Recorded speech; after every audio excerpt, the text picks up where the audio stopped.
पवित्र बाइबल का वचन पढ़े और सुने जाने पर प्रभु यीशु मसीह आपको और आपके परिवार को आशीष दे। पवित्र बाइबल यशायाह की पुस्तक का 9 अध्याय वचन 1 से 21 यह कहता है। वचन 1 तो भी संकट भरा अंधकार जाता रहेगा। पहले तो उसने जबूलून और नप्ताली के देशों का अपमान किया, परंतु अंतिम दिनों में ताल की ओर यरदन के पार की अन्य जातियों के गलील को महिमा देगा। वचन 2 जो लोग अंधियारे में चल रहे थे उन्होंने बड़ा उजियाला देखा, और जो लोग घोर अंधकार से भरे हुए मृत्यु के देश में रहते थे उन पर ज्योति चमकी। वचन 3 तूने जाति को बढ़ाया, तूने उसको बहुत आनंद दिया, वे तेरे सामने कटनी के समय का सा आनंद करते हैं और ऐसे मगन हैं जैसे लोग लूट बांटने के समय मगन रहते हैं।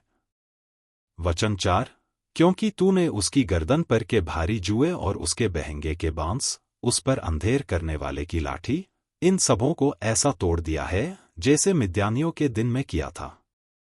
वचन 5 क्योंकि युद्ध में लड़ने वाले सिपाहियों के जूते और लोहू में लथड़े हुए कपड़े सब आग का कौर हो जाएंगे। वचन 6 क्योंकि हमारे लिए एक बालक उत्पन्न हुआ, हमें एक पुत्र दिया गया है, और प्रभुता उसके कांधे पर होगी, और उसका नाम अद्भुत, युक्ति करने वाला, पराक्रमी परमेश्वर, अनंतकाल का पिता और शांति का राजकुमार रखा जाएगा। वचन 7 उसकी प्रभुता सर्वदा बढ़ती रहेगी और उसकी शांति का अंत न होगा, इसलिए वे उसको दाऊद की राजगद्दी पर इस समय से लेकर सर्वदा के लिए न्याय और धर्म के द्वारा स्थिर किए और संभाले रहेगा। सेनाओं के यहोवा की धुन के द्वारा यह हो जाएगा। वचन 8 प्रभु ने याकूब के पास एक संदेश भेजा है और वह इस्राएल पर प्रकट हुआ है। वचन 9 और सारी प्रजा को, एप्रैमियों और शोमरोन वासियों मालूम हो जाएगा जो गर्व और कठोरता से बोलते हैं, ईंटें तो गिर गई हैं। वचन 10 परंतु हम गढ़े हुए पत्थरों से घर बनाएंगे, गूलर के वृक्ष तो कट गए हैं परंतु हम उनकी संति देवदारों से काम लेंगे। वचन 11 इस कारण यहोवा उन पर रसीन के बैरियों को प्रबल करेगा। वचन 12 और उनके शत्रुओं को अर्थात पहले आराम को और तब पलिश्तियों को उभारेगा, और वे मुंह खोलकर इस्राएलियों को निगल लेंगे। इतने पर भी उसका क्रोध शांत नहीं हुआ और उसका हाथ अब तक बढ़ा हुआ है। वचन 13 तो भी ये लोग अपने मारने वाले की ओर नहीं फिरे और न सेनाओं के यहोवा की खोज करते हैं।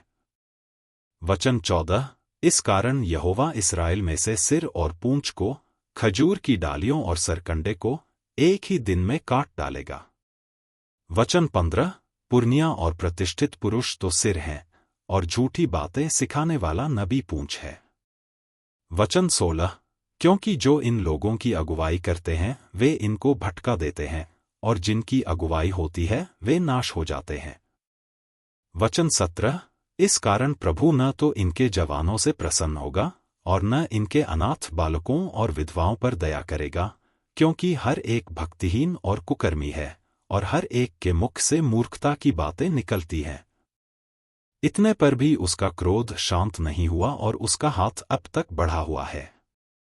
वचन 18 क्योंकि दुष्टता आग की नाई धधकती है, वह ऊंटकटारों और कांटों को भस्म करती है, वरन वह घने वन की झाड़ियों में आग लगाती है और वह धुआं में चकरा चकरा कर ऊपर की ओर उठती है। वचन 19 सेनाओं के यहोवा के रोष के मारे यह देश जलाया गया है और ये लोग आग की ईंधन के समान हैं, वे आपस में एक दूसरे से दया का व्यवहार नहीं करते। वचन 20 वे दाहिनी ओर से भोजन वस्तु छीन कर भी भूखे रहते और बाएं ओर से खाकर भी तृप्त नहीं होते, उनमें से प्रत्येक मनुष्य अपनी अपनी बाहों का मांस खाता है। वचन 21 मनश्शे एप्रैम को और एप्रैम मनश्शे को खाता है और वे दोनों मिलकर यहूदा के विरुद्ध हैं, इतने पर भी उसका क्रोध शांत नहीं हुआ और उसका हाथ अब तक बढ़ा हुआ है। आप विश्वास करते हैं तो यह वचन सभी विश्वासियों को भेजें और इस चैनल को प्रभु यीशु मसीह के नाम से सब्सक्राइब करें और आशीष प्राप्त करें। धन्यवाद।